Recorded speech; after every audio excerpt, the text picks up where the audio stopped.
Hello, everyone. I'm going to invite Ben or tell Ben to get on this call. Let's see if he can.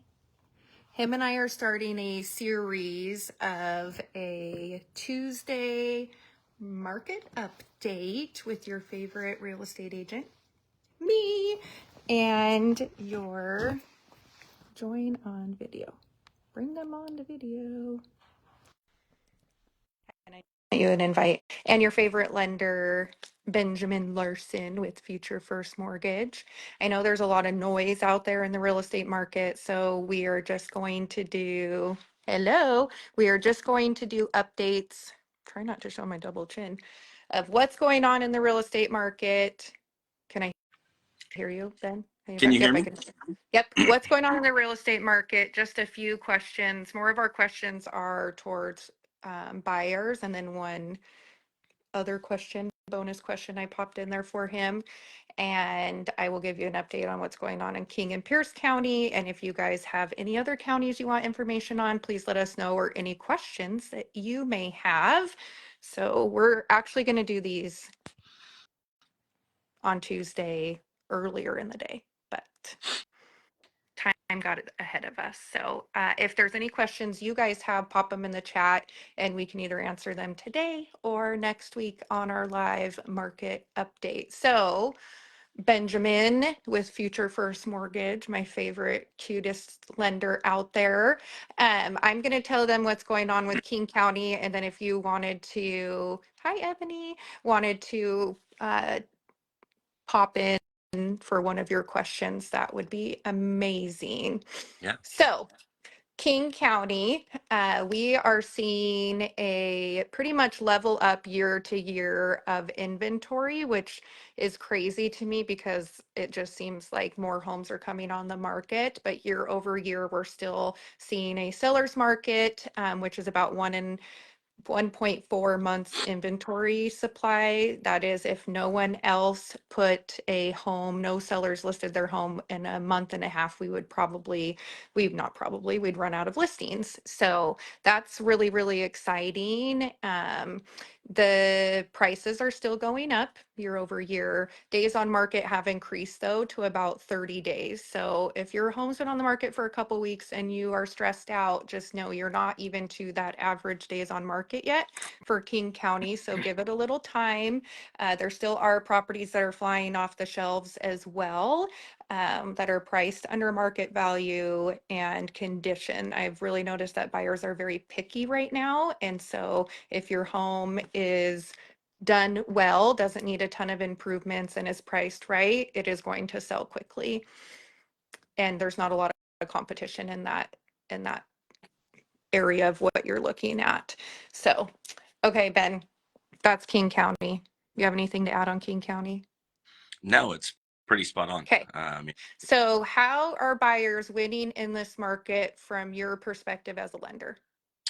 How are buyers winning in this market from my perspective? I would say that the buyers that I see that are winning are the ones that are not giving up.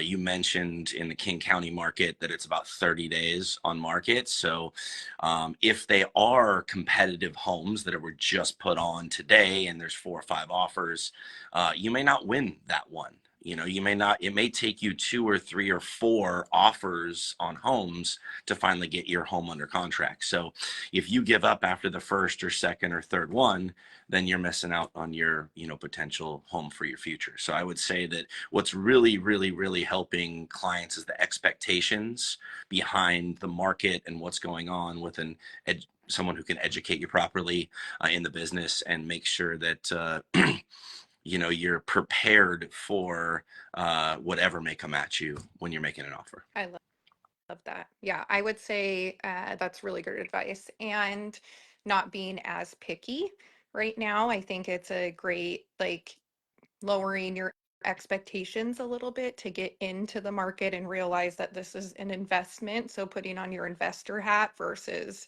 your home buying hat, I think is a really big deal too. And knowing that as long as the market keeps going, you're not looking to sell in the next couple years, which Agreed. still Homes have increased in the last couple years, so I would say you'd still be in a good position. But if you're really playing that long game for the next 5 to 7 years, you're going to be in a good position even if something did happen to the real estate market. So don't hesitate to jump in and take that action. Don't let fear decide or something that we can't overcome, that isn't necessarily as important. Really put those three must haves and stick to your guns on those, and everything else you can work through. Agreed. Okie dokie. So let's talk about Pierce County for a second. So Pierce County is a really move-in market right now. It's crazy. They have had a 11% increase in inventory year over year. So lots of different homes, lots of opportunity out there. They're just under 2 months inventory supply, which is still a seller's market, getting closer to a dual market, which means it's just the sellers still have the position. They've had a 5% increase in median price and average price year over year, and they're looking at about 41 days on market to sell. So that has increased from month over month. Last month it was 37, now it's 41. And what's really driving that, I feel, is the inventory. So because the inventory has really increased, you're going to see a lot more competition. And then with interest rates and everything, of course, the buyer demand of that fast moving process has really slowed down a ton, but things are still moving. October and November were great months in real estate in general. So people are still buying and selling. I would say Pierce County has the biggest opportunity for buyers right now. So if you're needing closing costs paid for, or maybe you want to buy down, or you're looking to maybe get a little off the price, negotiate some terms, I would definitely say Pierce County is your best bet for that. There is still some opportunities in King County, but the sellers are ahead in positions, most definitely in that area. Nice. So is that what you're seeing in Pierce County? Um, I would say it depends on price point in Pierce County. Yes.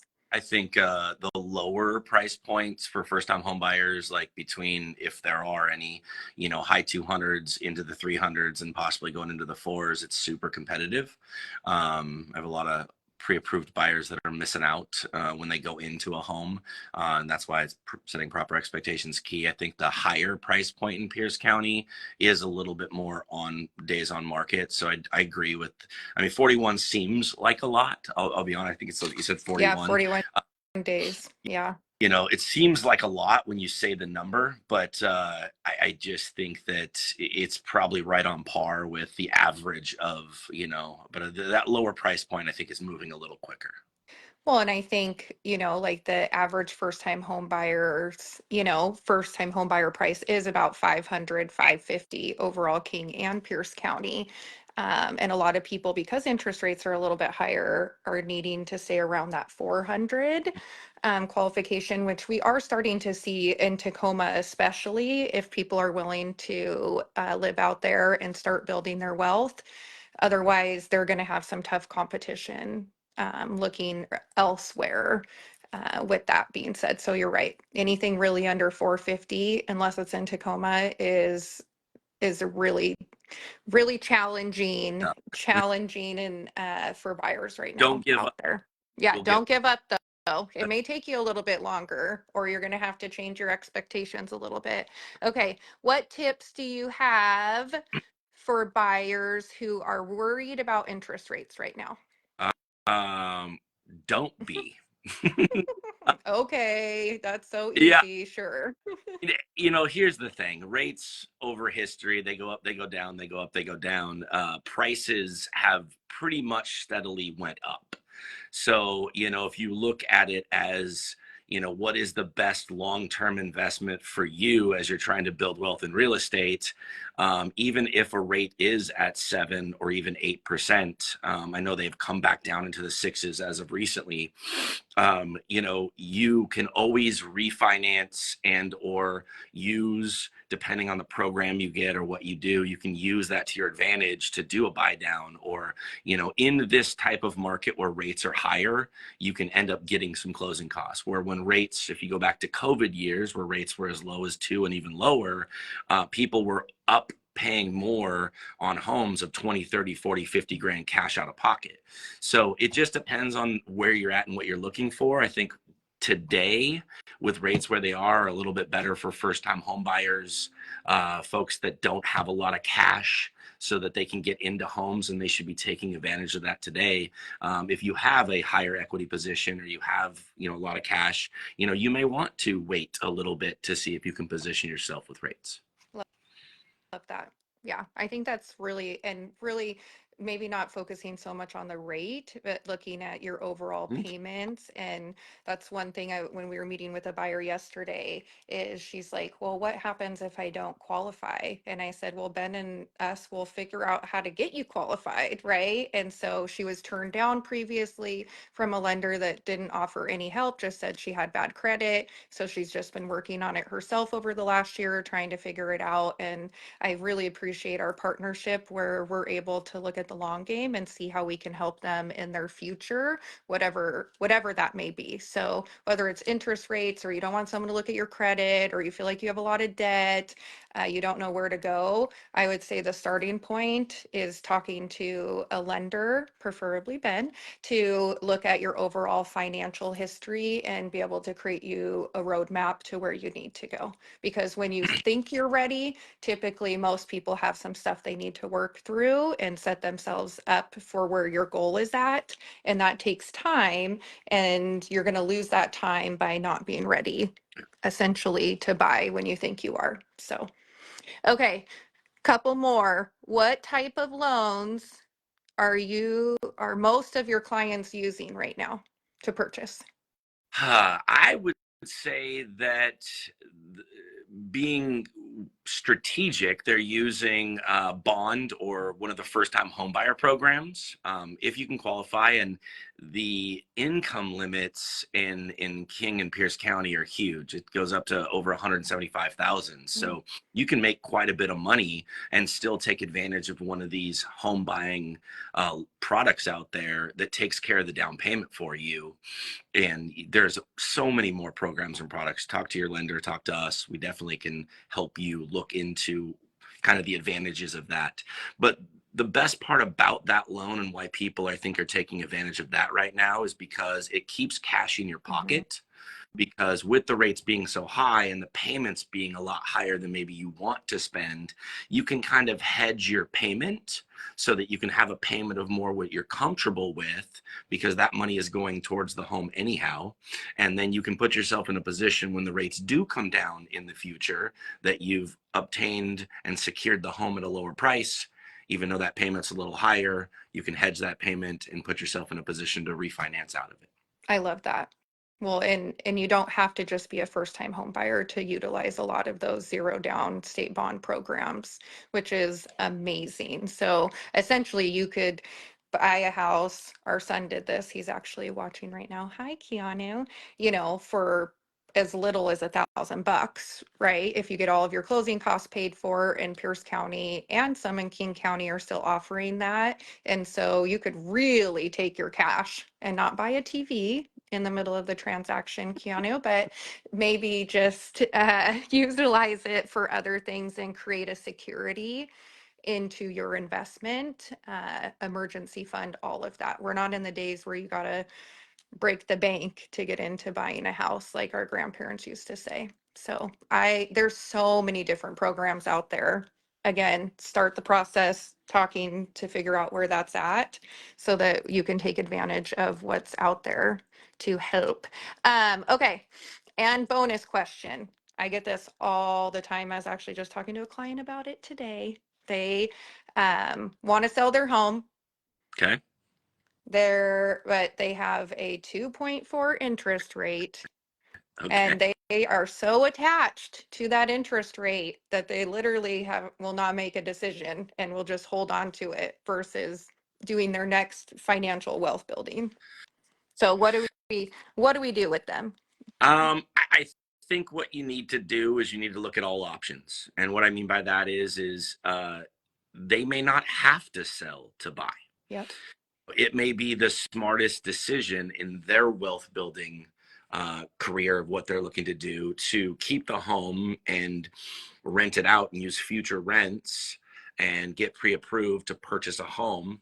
Now, different programs and different products have different guidelines. Some you have to be 100 miles away, some you have to be, you have to there's just a lot of different things. So talk to your professional about what options you have, but you do have options to keep that asset at that low interest rate and either possibly do a second mortgage, a HELOC, or there's some new awesome programs out right now that are AI based that you can use to pull some equity out and leverage that home into purchasing your next investment home and or just your next primary residence. If you want to move to a lake, if you want to, live in a different county, if you want to move closer to family, whatever that may be, so that you don't have to sell traditionally like we used to be able to buy another home. So definitely reach out and talk and see what your options are. Your only option may be to sell. And over time, those rates will come back down. I don't know if they'll ever get into the twos again, but I hope not. they, I mean that with all due respect, but I really hope not. we would have Because to. inevitably there's a cost to that, and most people don't realize that is, home prices went crazy, like we talked about before, that they were paying 50, 60, 70. I mean, some even a million over list price, right? And you're hedging your future equity at that point in order, low appraisal money, all that kind of stuff. You don't get that back, right? Like that is money that is a fixed cost that is gone. Your interest rate can fluctuate up and down, determine what's going on in the market. What you overpay for a property is not. So that market was a little too much and a little too crazy for everyone. And so, as glorious as it sounds, it wasn't the best on the other end. And I think people miss that because they get attached so much to that 2.4 or low threes interest rates. One more thing I was going to add about that and give a quick example is I had a client, past friend I was talking to last night, and she has a piece of land that she bought. She really wants to get it sold. And she used a HELOC. Her HELOC's at 13.5%. Husband, on their mortgage, they're at a 2 point something percent. And I just asked her, I was like, well, if you're taking your 13% HELOC payment and your mortgage payment at 2%, what is the average interest rate that you're actually paying on both of those properties? And people don't really see that, well, maybe if you did refinance both of them together, if that's possible and you qualify, maybe the interest rate at 6, 5.5, whatever it may be, might actually be saving you money. So, looking at your overall debt portfolio and not just getting attached to this one thing. People forget like your car payments, your credit card payments, all of these things that are costing you a much higher interest rate than just what's actually given on the mortgage industry as a whole. So, I just yesterday morning had a conversation with a realtor mm, that she's in the middle of possibly increasing her wealth and buying another property. And we just happened to glance at what a second mortgage would do for her. And it was well over $970 a month, mm, all the debt that she had. So she is going to take care of that and get that going so that now that can increase her purchase power because she is also in that 3% range in mm-hmm.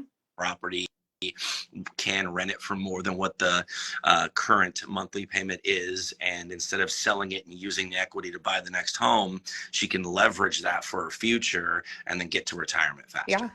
So reach out if Well, you guys are in a position where you may think that you have a ton of debt, high interest credit cards, anything at off. And, we can definitely look at that for you and kind of strategize. yeah, Micah said, I'm interested in paying off debt so we can start buying other properties. I love that. Yeah, call Ben and have him help you look at your portfolio. Hi, Lee. Hi, One of Lee. my favorite people in the whole wide I world. wasn't able to people before, but now I just saw Lee show up and Yeah. Mike. Guys, She's watching. Okay. So I love that. So don't I know it's really easy to want to hold on to that 2.4 or low interest rate. Just know that there's lots of different options out there, and a lot of people are house rich because a lot of their equity, a lot of their money or their wealth is built into their equity of their home, and they don't know what to do with hi it. Sharon. And so there is a lot of options that don't just require you selling to increase your wealth portfolio, whether you want to invest and buy a rental, turn your home into a rental, whatever it may be.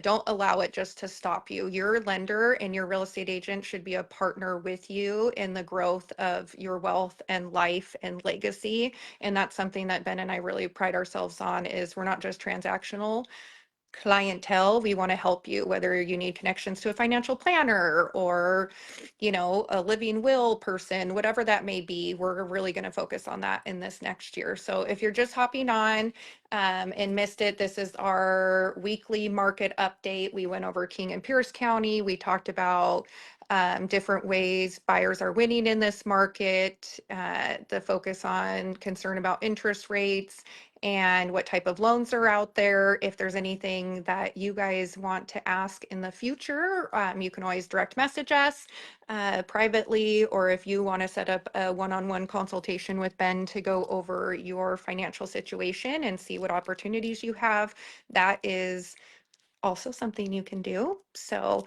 just direct message him on Facebook, or I'll put his phone number in the comments as well, and mine. So any other parting words today, Benjamin?